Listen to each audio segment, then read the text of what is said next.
in a year, which would be to the end of 44. And by that time, we were ready to take over and move them in and so forth. Now, in that group, there were 55 who already had PhDs. You see. So it was a very good group. The only one I had any trouble with had been a district attorney in Indiana and a Republican politician. And I had trouble with him over certain things. For example, the Civil War in Spain. I gave him the truth of the Civil War in Spain. I mean, this was not a communist revolt against the Catholic Church or something like this, you see, and that's what this guy was.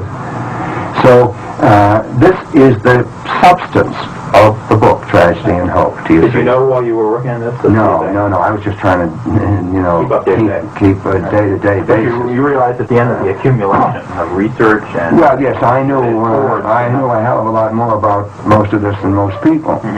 Now, I then spent 20 years writing it, from 45 to 65, and put it in, do you see, in 65. In the meantime, I had written a shorter book, which 15 publishers had rejected, and I had set it aside. I wrote it the first time in the only summer I had off, which was 1942.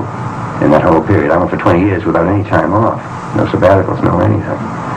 From 42 to 61. I took off and went to England and did research. And then I got another sabbatical in 71, when I again went to England on a sabbatical. And so they owe me sabbatical time, whether I'll get it or not. I've asked for one semester of sabbatical before I retire. That simply means I get full pay for one semester. See, instead of half pay or whatever it is. I don't know what it is. I can't even look in. I don't have time to look into it.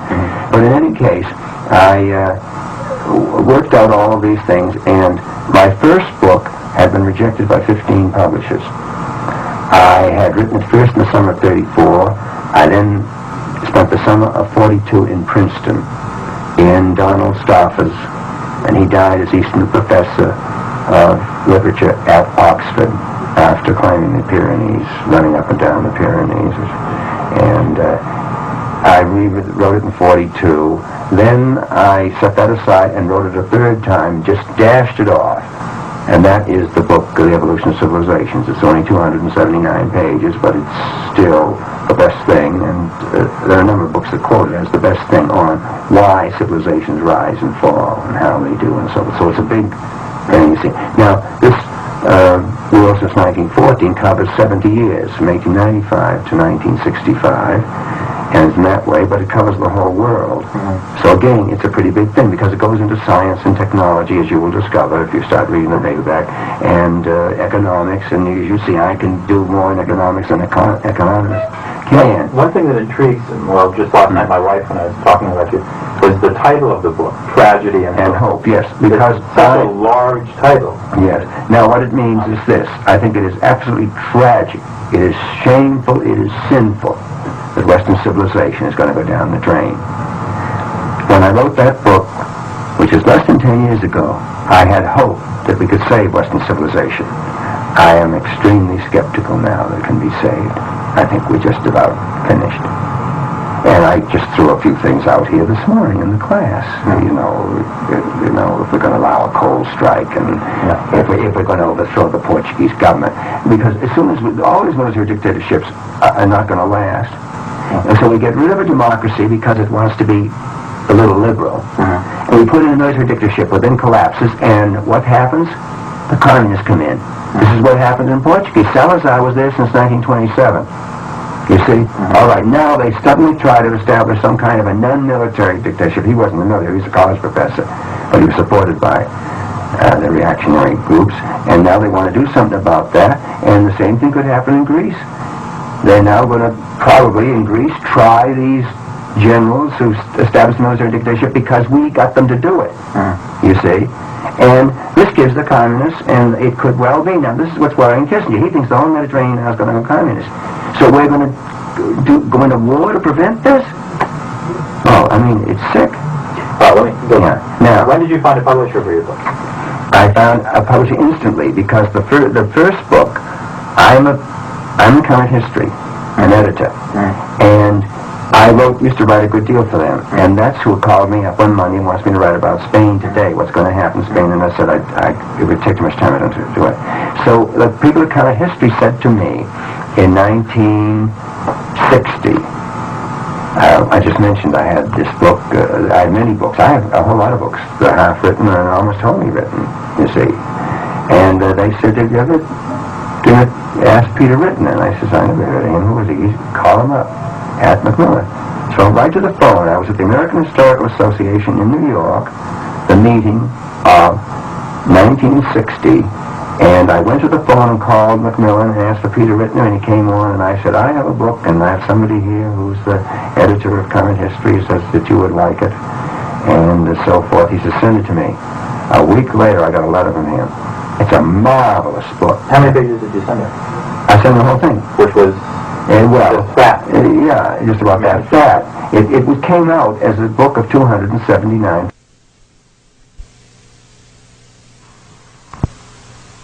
Accepted it within a week. Which book is this now? This is the first First book. Okay, right. This is 1961. You find all of this in Who's Who. You see the dates. Yeah. You see. All right. That's right. That's how I got my first book published. Now, when I signed the contract for that, 1961, they made me agree that I would give them my next book. Sure. You see? So in a couple of years, I said to Peter Rittner, "I want the next book to be The World Since 1914. And he said, "Okay, let's sign a contract." He didn't say anything like, "That's a rather large subject, Carroll"? Peter Rittner thinks I am the greatest writer around. Okay. Is he an editor then? He's gone. Left him. Okay. You see, now here's what happened, and I don't know whether we want to get this on tape, but I'll put it on tape. But look, you've got to be discreet. Sure. You know, you have to protect my future, as well as your own. Sure. All right. When Tragedy and Hope was signed, the contract, and right up to the last minute, which would be the spring and summer of '66, they were planning to bring it out in 2 volumes, boxed, for $17.50.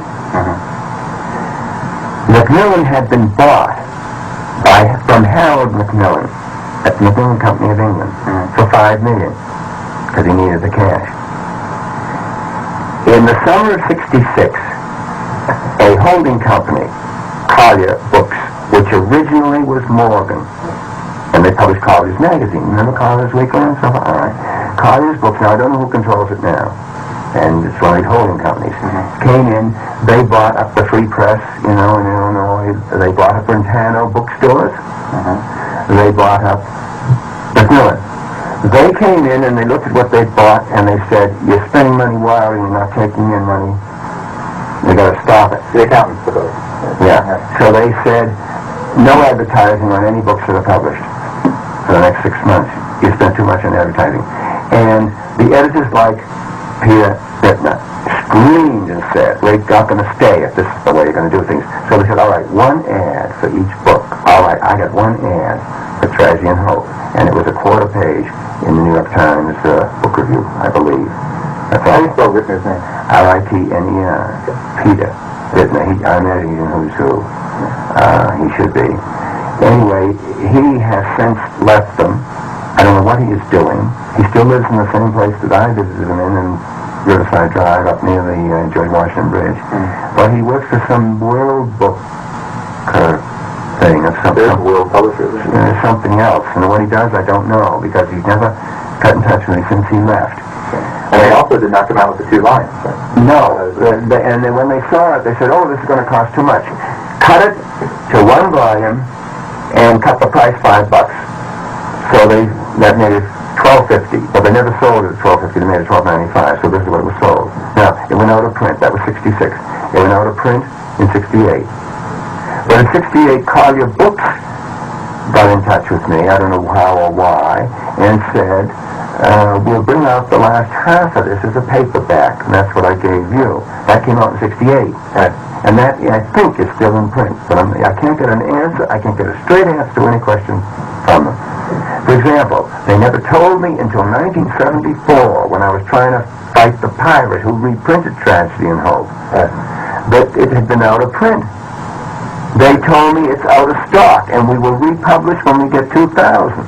Right. But they never could get 2,000. I've told you this, haven't I? Because they were telling everybody who wrote in that it's out of print. Now, They denied to me. when did you realize there was a pirate edition? How did you find out? I found out when somebody got a plain envelope with a slip of paper in it, available again, in short supply, Tragedy and Hope, the whole book. And They came to you and said, and no, they called me up and said, did you know that your book is reprinted? I said, which book? Because they both had a print, see? And they said, Tragedy and Hope. I said, no, it isn't. You don't know who this person was? No, because it's exact copy. Exact. The dust jacket, everything, the binding is the same. Did they reset the type, or is it Photo reproduction is exactly the same. Right. Now, I can tell instantly that it's different, because they didn't notice that the original had yellow top on the pages. Here. All right. You see, the original. Right. The new one is white. So you, I would imagine, would call Macmillan and say, hey, you must be upset that they're reprinting. I mean, that would be a logical They reaction. didn't give a damn, and I'll tell you why. What did you call? Now, how much is, well, we'll talk when we're done with it, and I'll ask you how much of it you're comfortable with in light of your lawsuit, et cetera, et cetera. Yeah, well, I don't We can talk about know. that. And I don't know why Macmillan acted like this. Now, immediately, So my logical reaction would be to call Macmillan and say, gee, you must really be upset. I didn't. Not right away, I didn't, because they had lied to me so many times and so many You years. already knew it was There's something funny. They had lied to me, you see, on everything. And I have letters to prove that, because I have from written letters apologizing for information previously given to him, because they had lied to him when he called up to ask if they wrote a print or not, you see, and they said no, and so forth. Now, the big thing is, my contract both had in it that if it went out of print, I had the right to recover the plates. They never got in touch with me off of the plates. I learned in March of this year that they destroyed the plates of Tragedy and Hope. I learned in the summer 1971, because my wife got mad and called Macmillan on the phone every week while I was in England, and finally got from them a letter in which they said the plates had been destroyed. They had inadvertently destroyed the plates of the first book, Evolution of Civilizations, you see? Okay. So you find, so a guy calls you, an anonymous caller. Yeah, well, he identified himself, to me, but he's no. And he gave me his name and so forth, and he had got this. And, you want to shut that off? A second. And the way I found out was, I sent an order. I let somebody else send an order. Now, this was my assistant who sent a check. Sent an order. And nothing came. And then we discovered they'd only pay if you sent them cash ahead of time. You see, a check wouldn't do? Well, I guess I did send a check. But not the whole thing. No, I sent the check, the whole thing. But they, for example, will not send to bookstores unless they send cash, and they're all suspicious. Because if you order 10 copies, and that would be $120, because he was asking 12, you could vanish, because there's no way to find out who it is. Sure. You have no name, you have a box number in California, and so forth. And anyway, I couldn't find out anything. I got it back, and I was shocked because it was identical. You see, they're almost identical. So then I got other companies were offering it. When is this now? This was in this year. This year? Yes, January. January this year? 1974. Okay. This year. By March, somebody came to me and had one of the pilot copies. I said, where'd you get it? And they said, Sidney Kramer. I said, does he have it? And he said, sure, he had 4 or 5 of them there. So I called up Sidney Kramer and asked if he had it, and he said yes, and I went down there, and he's very hard to get information out of, but finally I found out that he sent an order in, and they send me a check, and I'll send it, you see? And he sold them and repeated the order, and so forth. So then I told our bookstore. He's using the same address you have? Yes, he was using. You still don't know who it is? And at that time you did not know who it is? I still am not certain. Really? Who it is. And I will now, and I'll tell you why. One of the places that was offering it for sale, and there was about 5 places that were offering it for sale, and I've got since a number of others that they come to me from students, or they don't write to me directly ever. Now, no one ever approached me. One reason I was suspicious of Macmillan was this. The fact that the radical right, the John Birch Society and so forth, was getting all up over this book, goes back to at least 69. I was going to ask you about that. 69. Yes, and book appeared called The Naked Capitalist by Scoosens. Now, of that book, about a fifth of it is direct quote from my book. Now, he says it's from my book, it's in quotation marks, but nevertheless it's a violation of copyright. I got in touch with Macmillan, they would not do a thing. They said, I said, aren't you going to defend my copyright? They said, no, if you want to do something, we will support you and, and be a witness if you want and so forth. Well, I wasn't going to sue this guy. He's a professor of religion at Brigham Young University, former police chief of Salt Lake City, about all right. He's run the gamut. So whether he has, and he's been in the FBI for years, so whether he would have any money, it wouldn't be worth my while to sue him, do you see, probably, and another state and so forth. So I decided I'd let that go, but then I discovered they wouldn't do anything. And then Congressman Rarick, who was beaten in the primary just now, put that book into the congressional record, and a lot of things like this. Then this book was distributed to every registered voter in New Hampshire. At no point, they never called you and said, and after a quote. I mean, no, nobody ever. It'd be like me telling you a story without ever talking to you. Yeah. Nobody ever wrote to me about this. Do you know where they got the picture of you from the PR office here? I think, let me see which picture it is. They tried to get pictures from the PR office, and I said, don't give anybody a picture if they won't tell you why. Oh, they got this from the PR office. Now, Scoosens couldn't get a picture of me. You see, they could have got a picture off the back of there's a full picture of me, on the back of the jacket of the first book, from Backrack, here in town. But that's the one they have in the public relations office here now, still. It's the only one there is, and that's where they got that. Well, it's all right, but then they put it on the same page with J.P. Morgan, this is nonsense to me. I mean, you're right to laugh. It's a joke, but it's also silly, linking me with Morgan or with any of these people. But then they're full of statements. Anyway, Rarick and other people filled the congressional record with this.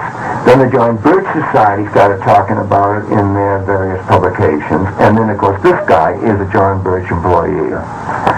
And he published, even before this, did he, the book, Nixon, the Man Behind the Mask. Yeah, that's in 69. I knew nothing about that until 2 weeks ago. Really? Nixon, the Man Behind the Mask. One of the priests here met me and said, I've been looking for you. I said, well, look, it's free, go right and look all you want. He says, no, I want to ask you about this Gary Allen who wrote a book about Nixon. And I said, well, I know Gary Allen. I didn't know he wrote a book about Nixon, so I don't keep up with this stuff. And he said, well, I have it, and the whole third chapter's about you and your book, Tries to Help. I said, really? So he let me have it, and I read it, and it was. And now there's others. You don't know Gary Allen personally? No. Now, here's what happened. A crisis occurred at Brigham Young, and I should not go in it in detail because I don't know anything for sure. Yeah, I know something. All right, they had a hell of the campus was blown apart by a fight between the political science department and Scoosens, in which they declared he was unworthy to be a Mormon professor and should be fired. Right. And he defended himself, and what happened I do not know. All I know is this. He lost it. Who? He lost it. Oh, did he? He got ousted. Oh, I didn't know that. You see, I never find out. Nobody ever tells me these things. I'll check. Oh, she's please felt like they quite where the dust of her trolleys. He did get rid of him, huh? He did. I think he lost that fight in the university option. I never would have. Well, anyway, the reason, all I know about it is this. I gave 3 papers at the American Association for the Advancement of Science. I'm going to give you one of them. Okay. And because they liked it so much, they printed thousands of them, or, processed thousands of them and distributed them to all the press in the press room. They liked this one, so it wasn't the best of them. General Crises in Civilization, which this is an attractive title. Now, somebody called me up and wanted to talk to me at this. And I think it was at this. And he said his name was Larson, and he was a scientist from Brigham Young, and he wanted to see and talk to me because of what was going on up there. I said, well, what is going on up there? Oh, he says they have mass meetings on this, and he says it's just an uproar all the time. Well, I didn't know. Now, he made an interview with me, and he wanted to play it on the campus radio or the local radio station, and I said, all right. What was the interview about? About Just about the paper. about the Spruce's controversy. Okay. And I said, all right, let me know what happens. But he never wrote to me. I never found out. I never made any effort. So I don't know whether it was ever broadcast or not. What was your input in that? What did you have to say about the Spruce's controversy? Well, I simply said, your book. I simply told him that Spruce's wrote this book. He never talked to me about it. He violated my copyright. It's full of lies and things that are untrue. It takes things out of context and misinterprets them. And I gave him the specific things where I disagree.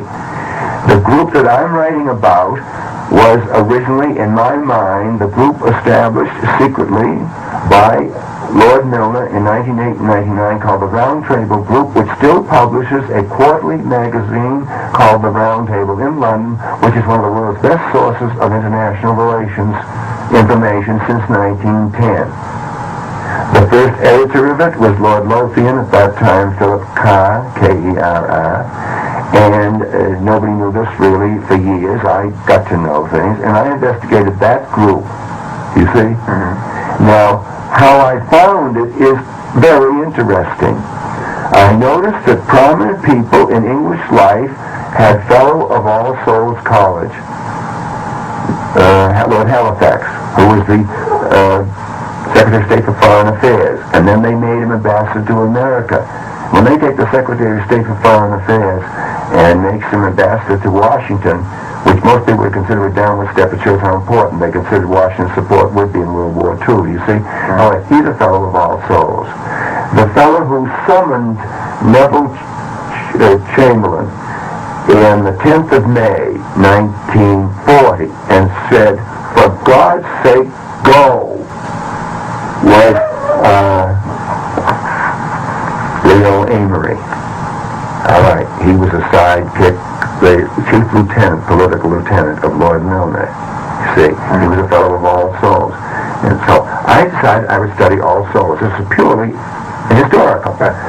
I got the names of all people who had been Fellows of All Souls since 1899 to whenever I was doing it, which would be about 1947. And there were 149 of them.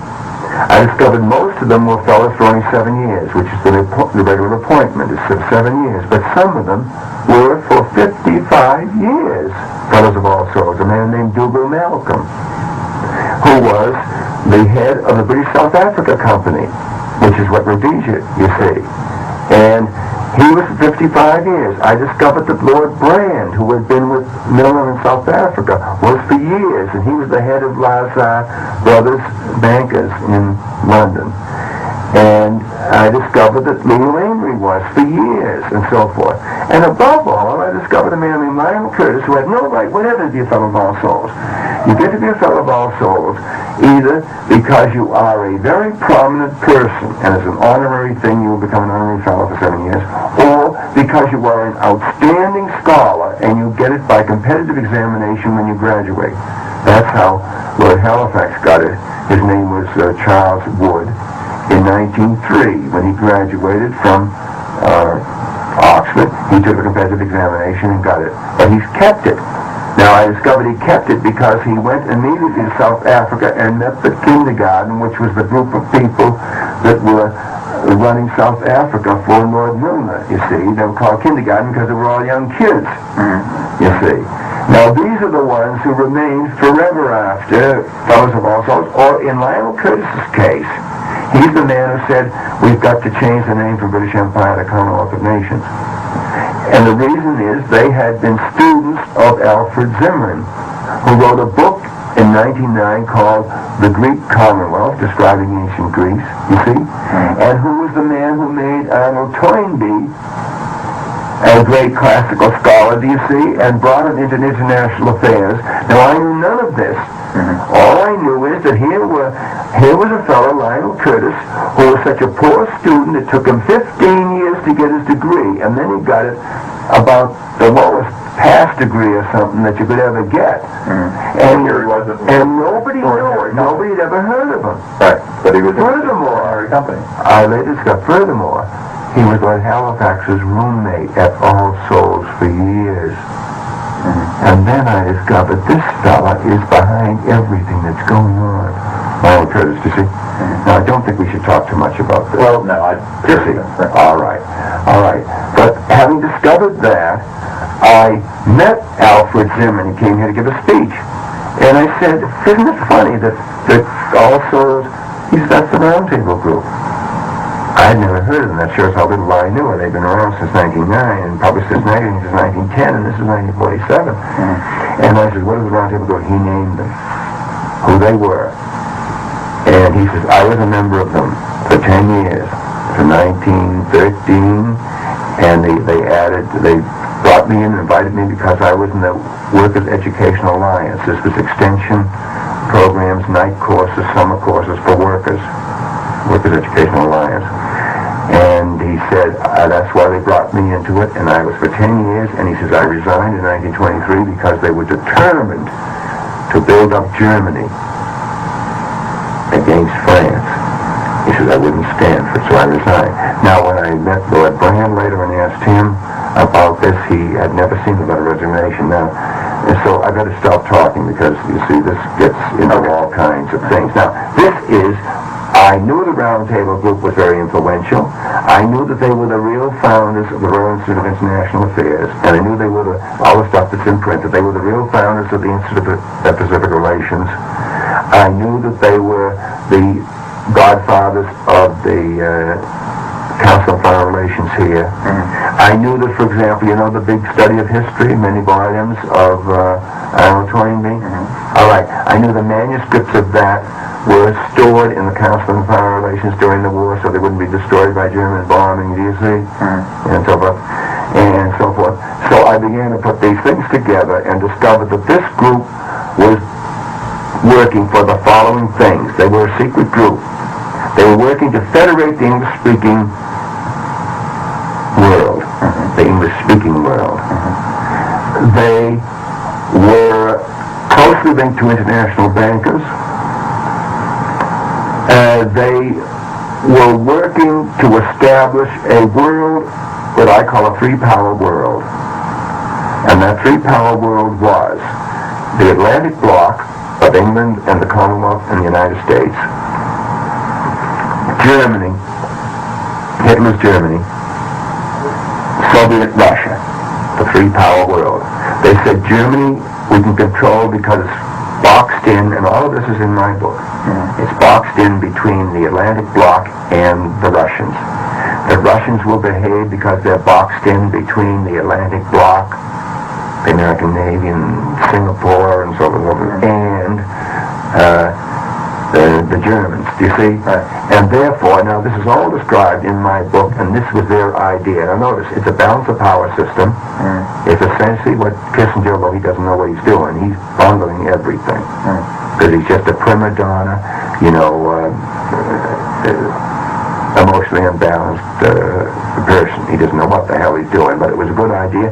And what he should have been doing is described by me, and you really should read this, in Current History for October 1968. Now, if I had a copy, I'd give it to you, but I don't have it. It is how to construct a multi-block world in which the United States would be secure as we ever can be, and be independent and have freedom of action. Do you see? But he's blowing it in one way and another, and the whole thing's going to explode in his face, I'm afraid. And I hope to God it doesn't, because we can't afford, another mess like this, these incompetents. Now, what is said in here is these people are for world domination, and the group I'm talking about were not. They were partly financed, for instance, by Rhodes, the Rhodes Trust. And how Milner got into this was he was the chief Rhodes trustee from 1905 when he came back from Africa to his death in 1925. All right. So this was it's an Atlantic bloc. Streit, Clarence Streit, S-T-R-E-I-T, Union Now with Great Britain. All right, he represents what this group wanted. Clarence, S-T-R-E-I-T, if he's still alive, he probably lives in Washington. I had his daughter in my class, and as a visitor, but not as a student of mine. And he was built up by this people as the only solution. This is in my book.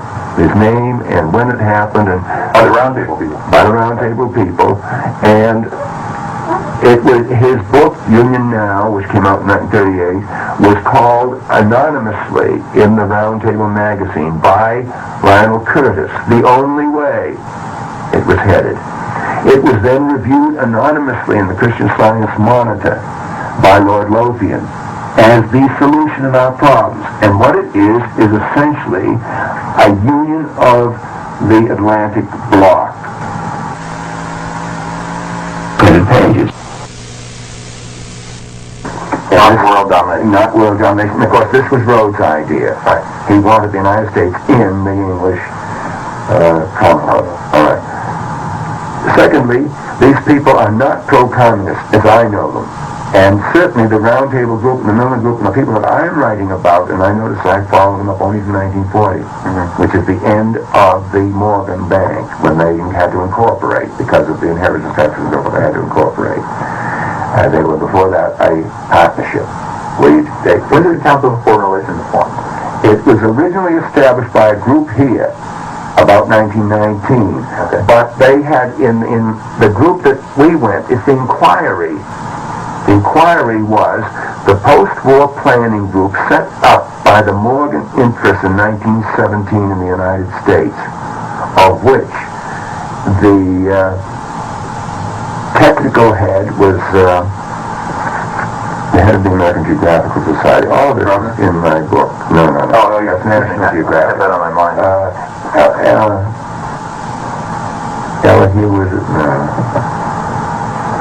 Well, it doesn't. It's in my book. You see, my names are slipping me now. Anyway, it's called The Inquiry. There's a whole book on it, and it's called The Inquiry. So you can find it by looking up that title. But you can find it also if you can look at my book. The unfortunate part is it's not in the paperback. It's naturally it's in the first part when they were forming the thing, which is in the big version of it. The Inquiry got together in Paris and agreed to establish an organization out of which came the Royal Institute of International Affairs. And that Royal Institute of International Affairs had branches in all of the Commonwealth countries, Australia, New Zealand, South Africa, Canada, eventually in India, and they even, I think, had one somewhere else. Pakistan, when it divided, they established one. But in the United States, of course, they didn't have to because they had the Council on Foreign Relations. But when they came over here, coming back from Paris, they found that a movement had begun here already to form a Council on Foreign Relations, so they moved in and took it over, and they could do that because they represented Morgan. And in that crowd was Willard Straight, who was a Morgan partner, and he died at the peace conference of the influenza. And, of course, the man who was the active, supposed to be, Tom Lamont. President Bill Clinton. Great guy for revealing this. But then they became absolutely sour, and they're now denouncing me. I'm a member of the establishment, and Because you're repudiating it? I don't know. You don't know why? I don't know, really. I'm baffled. I'm baffled by the whole thing. I don't know why Macmillan acted the way it did. I don't know why. I can think these guys are just trying to make a living. I think they'd write anything that they got paid for writing, which is my feeling about it. So, now, I was angry about this. Then somebody wrote to me from the University of Nevada, I believe it was, in Reno, I think. And he was very angry over what was going on there, over this. Now, this is in the 71, No, this would be 73. 73, that it came to your attention. Oh, this came in the election of 72. 72. The spring of 72. Okay, fine. So it was right after it came out. Yeah, I think. Okay. Then in 73, somebody told you. In 73, somebody called me. Now, I can give you the exact dates on this if I can get to the papers, but I don't have them anyway. And he wanted me to do something to stop the influence that this book was having in Nevada, particularly as promoting anti-Semitism. Now, basically, Professor Quigley is talking about the book None Dare Call It Conspiracy, written by Gary Allen and Larry Abraham. And the book doesn't promote anti-Semitism. It does talk about some Jewish bankers, but then there are Jewish bankers and there are a lot of non-Jewish bankers. It has nothing to do with Jewish at all. It has to do with people who have the desire to create a world system, and the majority of bankers, as Carroll Quigley points out, the international bankers are not Jewish at all. In fact, many times these Jewish names are used, I believe, personally as a front to draw our attention away from the real forces working behind the scenes. So let's go ahead and go on with the interview with Professor Quigley. Because there's a group of people who are using this book, and they're total nuts. I get letters from them all the time. I can show you some of them if you want. Complete nuts. Who claim that this is a Jewish conspiracy, that it's part of the same thing as the Protocols of the Elders of Zion, which we now know was a bizarrest Russian police forgery of 1905. It wasn't. It was written by and that this is the same thing by as Madame Blavatsky's the disciples. And the Illuminati were founded in 1776 by a Bavarian named, I think it's Weishaupt, or something like that. And that the Illuminati are a branch of the Masons, and that they took over the Masons, you see. And the whole thing is a nightmare. That all secret societies is the same secret society. Now, this was established by nuts for hundreds of years. There were people who said the Society of Cincinnati in the American Revolution, of which George Washington was one of the shining lights, was a branch of the Illuminati and was a secret society, and therefore that's why the Masons built the monument in Alexandria to Washington. Not because he was the first president of the United States, because he was the Mason and the head of the Illuminati in this country, and therefore was one of the founders of the Society of Cincinnati. Do you see what I mean? And it becomes, you can't believe it. Now, these same conspirators are the Jacobins who made the French Revolution. A woman named Nesta, N-E-S-T-A, Webster, wrote that book.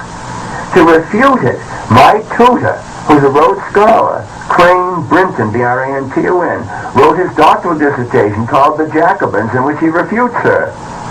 Do you see? Now, I think at the end of his life, Brinton probably came to feel that he was wrong, that there was some secret society involved in the Jacobins. And a student of his named Elizabeth Eisenstein, who's a marvelous researcher, she's now a professor at American University, under Brinton wrote a doctoral dissertation on the founder of the Barbeuf conspiracy. The Barbeuf conspiracy was a conspiracy of the extreme left, which burst out in France in 1894 or so, led by a man named Barbeuf, who was executed for it. But the man behind it was a descendant of Michelangelo named Buonarroti, because Michelangelo's family name was Buonarroti. Look, if you can, at Eisenstein's book, which was published by Harvard, his doctoral dissertation, which shows that Buonarroti founded many secret societies. You see, one of them was the Barbeuf people, who are now being praised to the skies by all the neo-Marxists, like Marcuse and others, you see, as the great heroes, because they tried to change the French Revolution from a middle-class, bourgeois, capitalist revolution, constitutional revolution, into a communist revolution.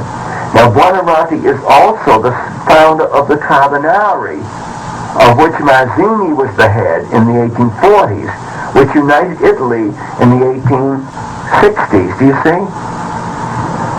So, if you start with Buonarroti, which as far as I can see is 1893 and 1793, 1794, I think you can trace a connection down through these various secret societies which culminate in the Mazzini Carbonari.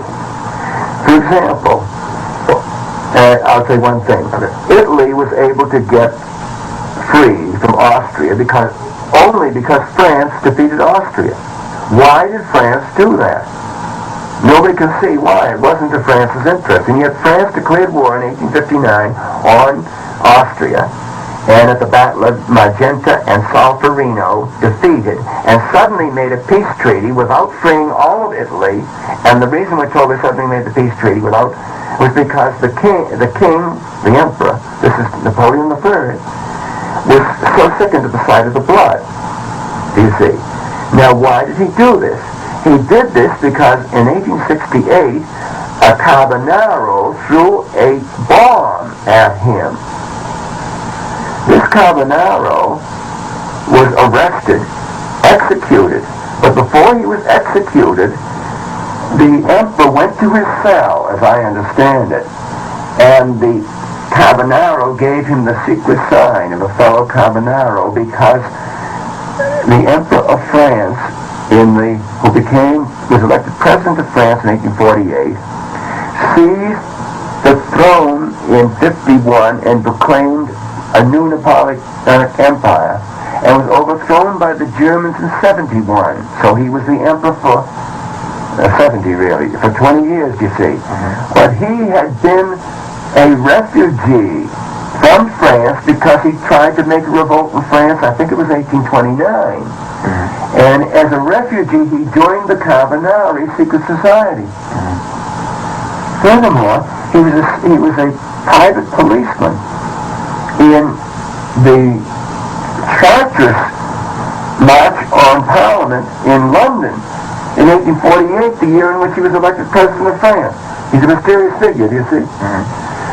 So, what I'm summing up is this. I do think that there is probably a continuous sequence of secret societies from Buonarroti, Bob's birth conspiracy, which is 1894-95, through the Carbonari unification of Italy, which would be 1861. I cannot see anything since then. It may exist. I haven't really studied it. But I cannot see any connection between the Masons and the Illuminati, founded in Bavaria in 1776. And I can't see any connection between them and Buonarroti. Well, now, that's what these people are saying. It's all one. Right. And some of them say it goes back to Noah building the ark. One thing that it seems to me this conspiracy theory of history is appealing because it's so simple. It explains everything that is unexplainable. It's going wrong. And if you raise one point that doesn't fit, they say, see how clever the conspiracy is. Yes, no. That they've I want to show you something. This is what they start. They start by showing you a $1 bill. And they say, why is there a pyramid with an eye over it? Do you see? This is the symbol of the secret society. Now, if you ask people, and the secret society, according to them, there's only one, you see. That's right. Now, the secret society that's gone through generations. Yes. Now, if you ask the United States government why it is there, they have great difficulty explaining, and they mostly come up with it's the Masons, Masonic symbol. But then you say, why should the Masonic symbol be on the American dollar bill? And they have no explanation. So there is something. If you look at this monument in Alexandria to Washington, it is the pyramid. You see, there's the eye over it is the light. You see. So I could go further into this, but won't have to, because this symbol is at least 6,000 years old. And I can give you the history of 4000 BC. It has nothing to do with the Masons. Now, maybe the Masons adopted it, you see. But it has nothing. But I will not go into that. That's a totally different story. Okay, so this man from Nevada, or this person from Nevada called me up and said they were having a hard time with the anti-Semites using this book as an argument against Wall Street, against bankers, against Jews, against communists, and everything else. And they wanted me to debate with this fellow who got in touch with me, who was a professor at the university. Who believes this? No, he doesn't believe it. He was trying to get rid of it. The same way the fellow who called me from Brigham Young was trying to stop this hysteria, which was sweeping that mountain area, apparently. Right. And so they said, would you debate Gary Allen and Larry Abram? And I said, well, I'd rather not. Frankly, he says, well, we need your help. And I says, well, are they both going to be debating me? And he says, no, there's a Dr. So-and-so here who will debate with you. And he is, I think, a medical doctor. I'm not certain of that. But he was Jewish. And what he was interested in was the anti-Semitism part of He's it. going to debate on your team, on your side. On my side. And they said it's going to be absolutely the strictest thing. We'll be on the air for an hour. We'll be hooked up on telephone through the country. I will be the coordinator, said this fellow, of this, and it'll be rigorous. You must stay on the subject or I will stop you. There must be no personality attacks or I will stop you. You can each talk for 10 minutes, I think it is, or 5 minutes it could have been.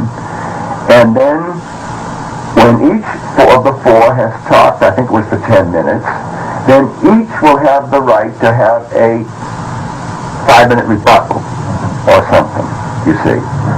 Now, in the course of it, I soon discovered that Gary Allen didn't know up from down. But Larry Abram was immensely well informed. He knew all about corporation finance and bankers and who were their partners. He's tremendous. How did you find out talking to people? I found out from the debate. Oh, okay, that's what I was going to ask. You did go to the debate? Yeah, Larry Allen simply repeated everything that was in here. Right. When I put in my rebuttal and said these various things, he then started pulling information at me. Some of it I had never heard of. Now, I don't know everything. And the new book that's out now, published by the Buckley, I guess it's the Bill Buckley Press, Arlington House, I suppose it's Bill Buckley, I'm not sure of that, called The Bolsheviks and Wall Street. Oh, we got to go to lunch. The Bolsheviks and Wall Street has lots of things in there that I didn't know. I just stopped this. Yeah, well, I told you that. You want to put down there? Yeah.